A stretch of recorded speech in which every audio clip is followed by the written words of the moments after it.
All right, guys, thank you for showing up. I just wanted to start this off by welcoming you all and thank you for coming along this journey with me and how I document everything and starting from zero.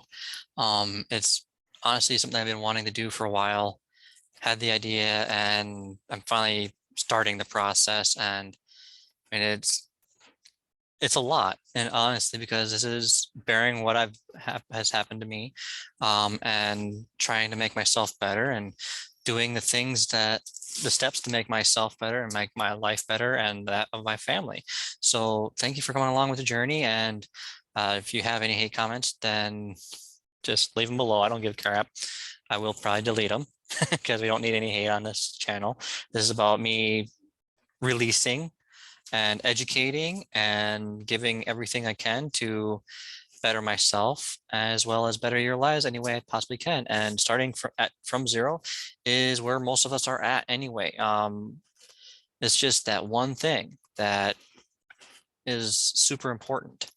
And so what I want to get into today is with the starting from zero is a lot of people are going to say, well, yeah, I know exactly how to start from zero. I mean, create a budget.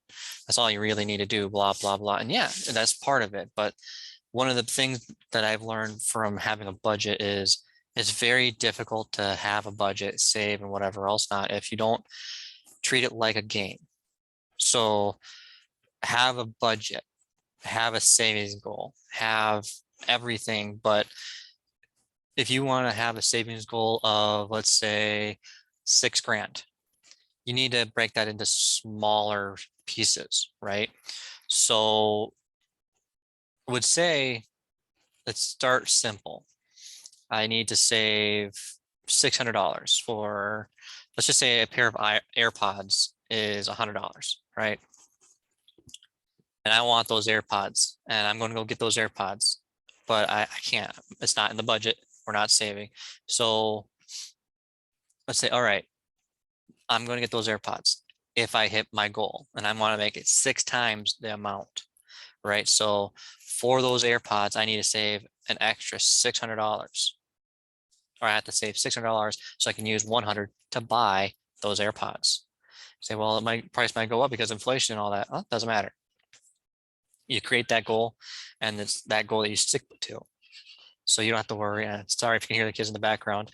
But anyway, so starting a budget is one thing, and having that savings plan is another. But creating goals for yourself, like a video game, make checkpoints and whatever else not, is one of the best things you can possibly do. Number two, play Monopoly. I mean, always play Monopoly because that helps you educate and condition your brain for this type of thing. And also another good game to play is cash flow. Robert Kiyosaki's cash flow game. It gets your mind thinking about certain things, especially for the next stages of your budget is your portfolio. And so, and I love one of the things that he says is, Robert Kiyosaki says that, I mean, it's debt, about debt. It's not all debt's not bad. There's bad debt and there's good debt. Bad debt is your liabilities, and good debt is buying you assets. So we'll be getting into that and everything. And so starting from zero, get your budget, of course, your budget, your savings plan, and setting goals. That's it. That's what I started doing. And I honestly can say that I cheated a little bit because, I mean, of course, being the way I am, get part of our tax return back, and we bought a few things that we shouldn't have because they weren't of our original budget. But hey, we got part of our tax return. We got our Minnesota state tax return in, and we were like, oh yeah, we can buy extra stuff because now we got a little bit of money. No, that was not the plan. That was not part of the plan. It was, we were supposed to, and my plan was save 500 bucks and then pay off so much of my credit card debt. And we didn't hit those goals before I bought it. So I cheated because of the state income tax return that came in. And Honestly, it's not the best thing that we did that, but I mean, it has helped. But it wasn't the savings plan. That was just extra money that came in thanks to the return, and that was not part of the plan. But now it has helped us get farther ahead. But it was not the original part of the budget, the income, and all that fun stuff that we should not have used that money. It should have been set aside and not touched until we reached that point in our budget. So cheating a little bit here and there, I did it, and you'll probably do it too. I mean, I should be using the rest of the tax return to the state tax return to pay off as much debt as I possibly can, without hurting ourselves, and also maybe put a little bit towards investing, so that way we can grow our money. Anyway, so that's all I have for today is create a budget that fits all your expenses, your income on both sides of things, and you make it a game as much as possible for yourself and for your spouse and your kids, whatever, just so you can make it a lot more fun. If you need to create a little thermostat and scribble out, hey, we saved this much, hey, we saved this much, hey, we saved this much, and then here's how much we left for our goal and whatever else not. And then the other tip that I would have is increase your income. The income, it should be the very first thing on your balance sheet, for anything, for your taxes it is, and for yourself. This is my income every single day, every single week, every single month. And then your plan, one of the issues of Dave Ramsey's plan is cutting your expenses as low as possible. And there's only so much you can do, especially with inflation, especially with everything going on in the world. I would say that with Dave Ramsey's plan works up to a certain point. You don't need the extras. You don't need all this other stuff. But the problem with his plan is it's beans and rice and sometimes ramen noodles. And so the biggest thing is he doesn't focus on is get the bag, pretty much. It's so you got that income. Let's say it's $400, $500 a week. You work part-time and whatever else not, or you're working full-time at, say, McDonald's, and it's just, what can you do to make more money? Gary Vee says he does, and then he made it part of his budget was going to garage sales. So he'd have a certain amount of money that he was willing to spend at garage sales, and he would find stuff and flip it. There's people that are drop shipping. There's people that are doing a lot of things that you can do with just a phone or a laptop, and it can create an entirely different source of revenue for you that you've never seen before. So that's number two. So increase the bag, increase your income, whatever way you can, right? And then my third step on this video would be probably is get your money out of the bank. Whatever money is not going towards bills, whichever money is going towards food, rent, or mortgage, or whatever, all that savings plan that you have, put it somewhere else, because that's not serving you in the bank. Getting 0.01%, whatever else, is not going to be good. So what you would need, I would say, to do is move it somewhere else.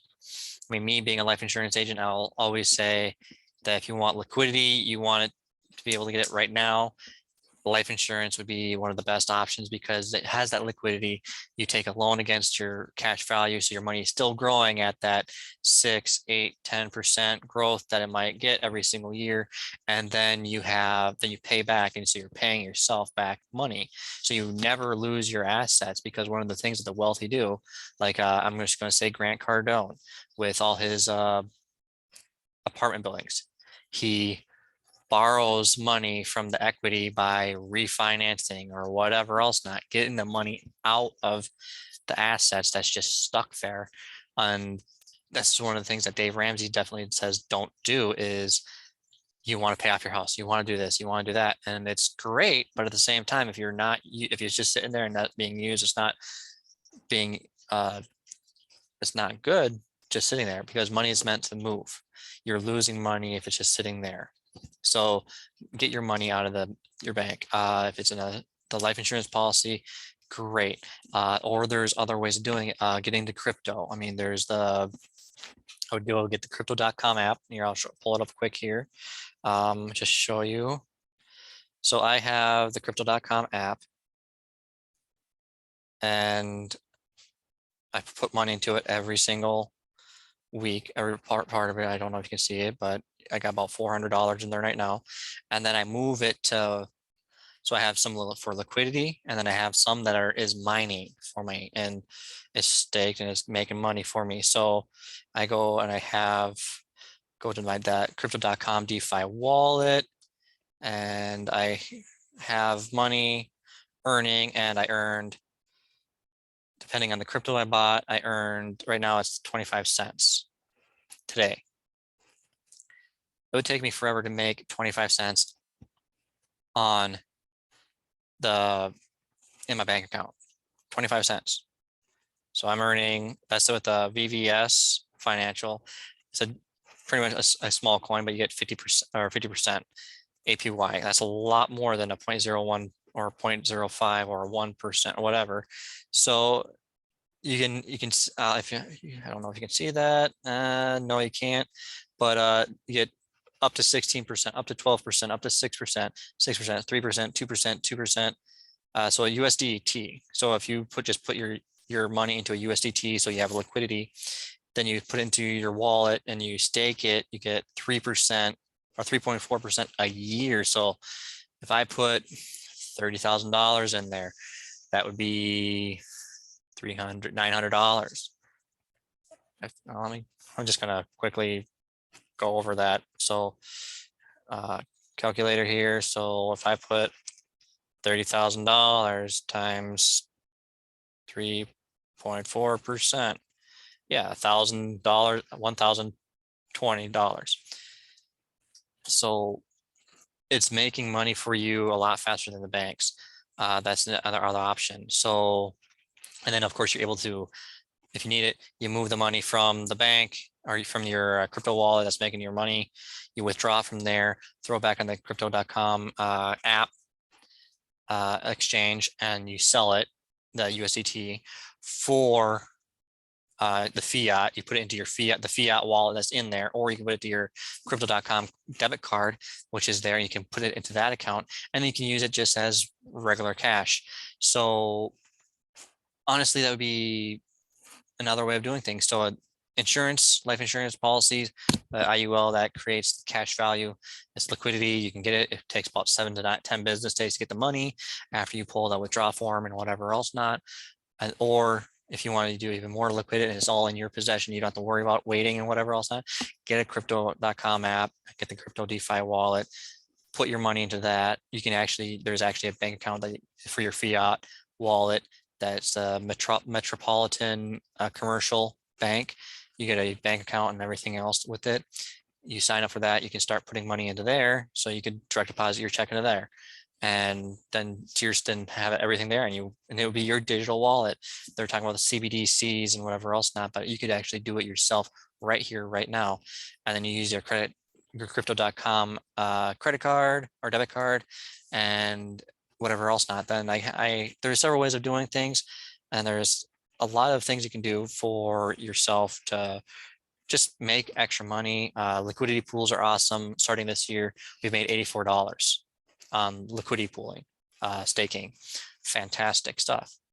There's other few things you can do for savings, but it's just starting out. Is budget, save, and then move out and creating that bigger bag, your income, do things for that income to create a bigger income, be it selling stuff that you already have, getting stuff for free, and then selling on Facebook Marketplace, Etsy, whatever. Do your hobbies, make your hobbies make money for you.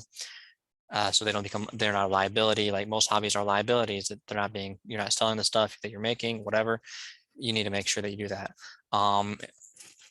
So increase your income, and then moving your savings from your bank account into an account that has liquidity, but it gives you a high percentage. being getting the 4, 6 to 10% that you would get for an insurance policy, or you can do crypto.com and you do USDT, so it's dollar for dollar, and you don't lose money, you don't make money unless you put into a staking or whatever. So you can get more money than a bank, which will help fight the inflation, cost of inflation, whatever else not. So that is the biggest thing I can tell you guys right now. I hope that's what I've been doing. That's my personal opinion is, I mean, I got my life insurance policy, I got a kid's life insurance policies, and then I am putting what I can into crypto and to my crypto wallet to make more money in liquidity pools, whatever, so I can make money while I'm saving and making sure that I have that liquidity that I can just pull it right out if I need it and everything else. So I hope this was a informative this video was informative and brought value to you, and I hope to see you on the next one. Thanks. Have a good one.